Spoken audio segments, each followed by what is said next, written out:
Salut à tous, c'est la Notif, bienvenue dans What the Tech, l'émission qui décrypte l'actu tech avec une vidéo chaque jour à midi.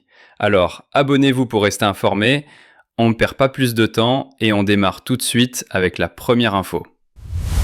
Samsung aurait laissé filer comment se plie le Galaxy Z Trifold. Et spoiler, ce n'est pas en Z. D'après des animations logicielles repérées par @techhighest, NFC et charge sans fil seraient planqués côté dos, à côté du module photo. Classique. Mais le plus croustillant, le Trifold se ferme de gauche à droite. Le premier panneau se rabat sur le second, puis ce second se replie sur le troisième. Un effet sandwich plutôt qu'un pliage en Z façon Huawei Mate. Si ça se confirme, et si Samsung le lance enfin hors de Chine, ça change tout. Épaisseur, protection de l'écran, charge à plat sur un seul dos. Question pour vous la team. Vous votez pliage sandwich, plus clean, ou pliage en Z? Et on passe tout de suite à la seconde info. Les fans de Steam Deck, respirez.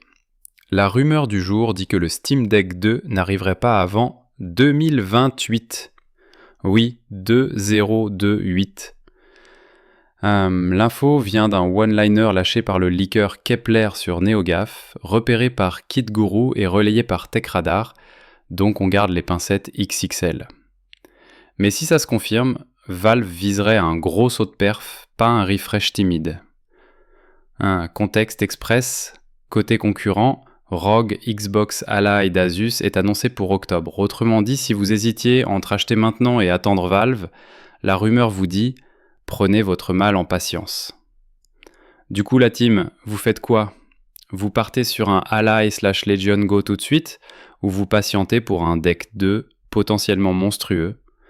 Dites-le en com, je lis tout. Troisième info, Nvidia joue fin. Jensen Huang dit que les discussions avec l'administration Trump pour autoriser des versions allégées de Blackwell en Chine vont prendre du temps.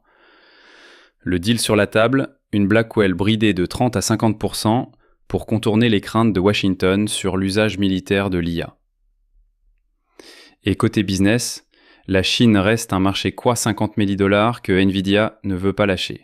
Un temps a même circulé l'idée d'un prélèvement de 15% sur les ventes pour obtenir des licences d'export. En attendant, les H20, les puces spéciales Chine, sont chahutées, mises en pause chez certains fournisseurs et climat refroidi côté acheteurs locaux.